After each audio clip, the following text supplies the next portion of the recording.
O presidente Lula afirmou durante uma reunião no Palácio do Planalto que o advogado-geral da União, Jorge Messias, ainda será aprovado pelo Senado e vai assumir uma vaga no Supremo Tribunal Federal.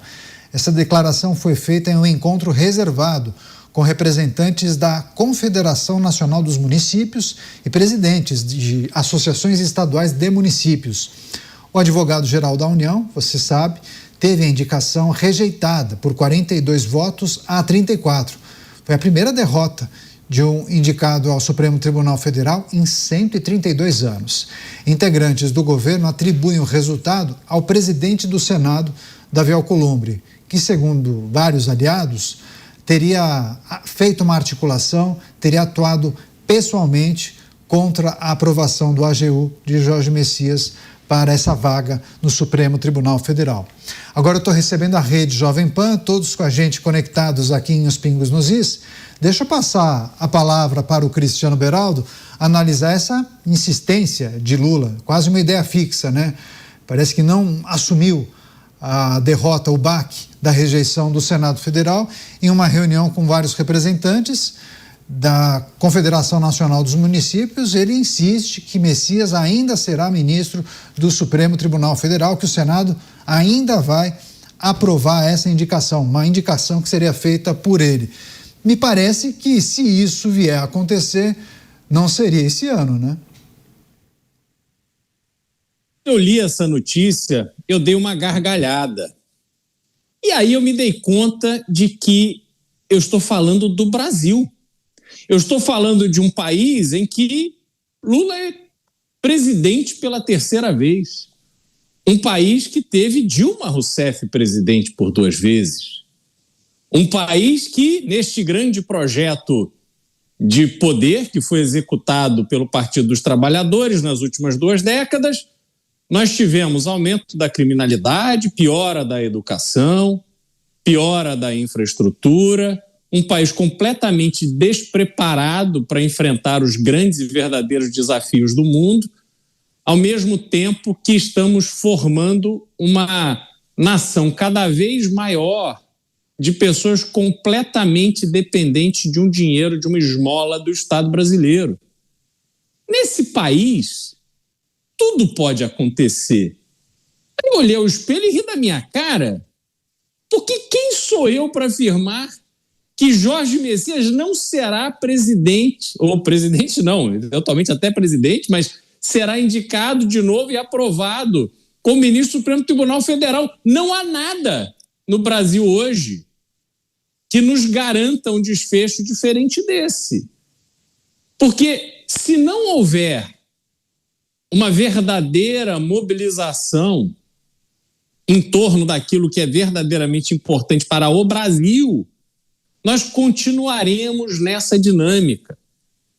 Esse Congresso, né, esse Senado, que já tem uma grande parcela de senadores que foram eleitos graças, por exemplo, à popularidade de Jair Bolsonaro, mas que entregaram seus votos todos para eleger Davi Alcolumbre presidente do Senado, que aprovaram outras indicações do próprio presidente da República para o Supremo Tribunal Federal, apesar destas indicações não cumprirem as 2 únicas exigências da Constituição: notável saber jurídico e reputação ilibada. Então, Caniato, eu não vejo, condições de nós que temos o olhar de um Brasil completamente diferente do que esse que existe hoje, mas infelizmente nós não temos condições de cravar que a fala do presidente da República não é verdadeira. Pois é, deixa eu chamar o Roberto Mota. Mota, qual é o cálculo, possivelmente, que o presidente faz? Primeiro, que ele seria reeleito. Se ele viesse a ser reeleito, ser o próximo presidente da República, ele teria direito a indicar 4 nomes. O nome que está vago, né? A cadeira de Luiz Roberto Barroso, que não foi ocupada por conta da rejeição de Jorge Messias, e ainda as aposentadorias, as vagas para os seguintes ministros que irão se aposentar no período do próximo mandato presidencial: Luiz Fux, Carmen Lúcia e ministro Gilmar Mendes. Eu não tenho certeza, acho que não é exatamente essa ordem. Mas, enfim, serão 4 nomes que o próximo presidente da República indicará. Você acha que esse é o cálculo? Dessas 4 oportunidades, o Messias vai aparecer em uma delas. Você acha que não? A aposta seria ainda para esse ano, porque eu acho que o Senado não toparia mudar de posição ainda esse ano, né? Estranho. Caniato, dá até medo você falando desse jeito, né? A gente imaginando esse cenário. E eu tenho que dar o braço a torcer ao meu amigo Cristiano Beraldo. Ele falou tudo. Depois do comentário dele, nenhum outro comentário tem muito sentido. Porque ele tem razão. Qualquer coisa que a gente diga aqui pode não valer nada amanhã. Porque no Brasil parece que não existe mais Constituição, lei, regra, regimento interno do Congresso, tudo agora virou flex. O meu primeiro impulso, o meu primeiro comentário diante dessa afirmação seria dizer que bravata não paga imposto. Ainda não existe uma agência nacional reguladora de bravata. Então, um político pode dizer o que ele quiser impunemente. A gente já viu isso. As pessoas que estão no poder no Brasil não têm compromisso absolutamente nenhum com o mínimo de coerência. Elas podem dizer uma coisa hoje, amanhã dizer exatamente o oposto e depois da manhã voltar à posição de hoje. Está tudo gravado, está tudo na internet, mas não tem problema nenhum.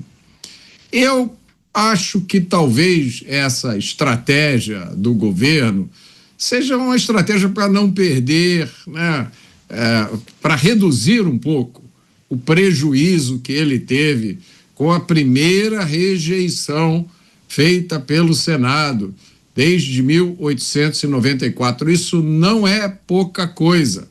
Mesmo na eventual, improvável, mas tudo pode acontecer, hipótese disso ser revertido, essa derrota não será apagada.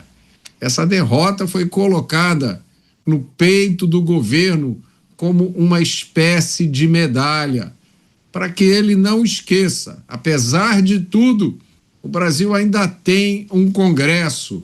E quem sabe lá na frente, em algum momento, numa eventual ressurgência dos nossos parlamentares, quem sabe eles não reencontram um caminho, quem sabe eles não se redescobrem como representantes do povo e resolvem levar essa missão realmente a sério.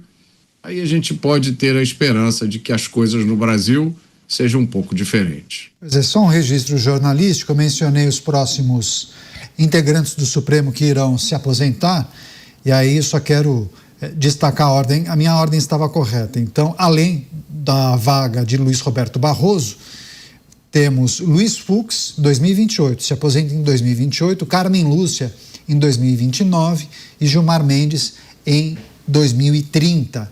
Deixa eu passar para o Diego Tavares para analisar o posicionamento, talvez o cálculo que vem sendo feito por Lula em relação ao Supremo Tribunal Federal e esse destaque, né? Um destaque para Jorge Messias, ele quase profetizando: Messias ainda será ministro do Supremo Tribunal Federal.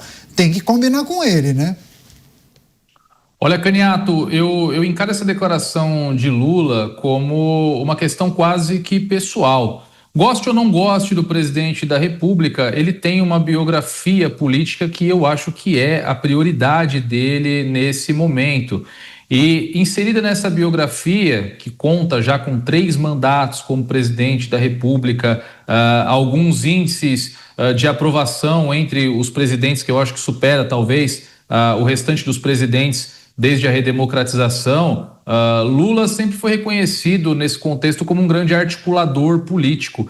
E ter uma derrota desse calibre no Senado, que, como você lembrou muito bem, algo que não acontecia há mais de um século, para ele é uma mancha nessa biografia. Então, acredito que isso se tornou praticamente uma questão de honra. Ele precisa reparar esse grave dano, não em relação a questões de articulação, questões políticas corriqueiras, mas em relação à sua biografia, àquilo que ele imagina que é o seu legado político para o futuro da esquerda, para o futuro do PT. Então, eu acredito que se trate de uma questão pessoal. E a respeito da viabilidade disso, nós sabemos muito bem que os meus colegas Beraldo e Mota estão corretíssimos. O Brasil é o país onde tudo é possível, onde, alterando o preço político que se paga em determinada articulação, aquilo que era inviável há algumas semanas torna-se viável, torna-se praticamente questão de defesa dos valores democráticos, defesa do Estado democrático de direito e por aí vai. Aqui se arruma discurso para tudo. Então, eu não acho difícil, claro, agora Lula deve estar focado nas eleições, em reeleger-se mais uma vez para o seu 4º mandato, mas eu acredito que, cuidando de sua biografia, colocar Messias no STF é uma questão de honra, uma questão de preservação de sua própria história e que ele não vai medir esforços, não vai medir, inclusive, o dispêndio de capital político para conseguir cumprir esse objetivo e, novamente, apagar essa mancha da sua história política e, quem sabe, voltar a ser reconhecido como um grande articulador político, algo que é mais inerente aos seus 2 primeiros mandatos, diante da situação na qual esse governo se encontra nesse momento, que é completamente sem base, completamente sem diálogo com os outros grupos políticos, principalmente no Congresso Nacional. E, inclusive, por isso é que tivemos esse resultado em relação ao Jorge Messias. Total falta de articulação, total controle das alas do Centrão em relação à pauta, em relação ao debate público. Mas, novamente, questão de honra, questão pessoal do presidente da República. É assim que eu encaro essa declaração do presidente Lula.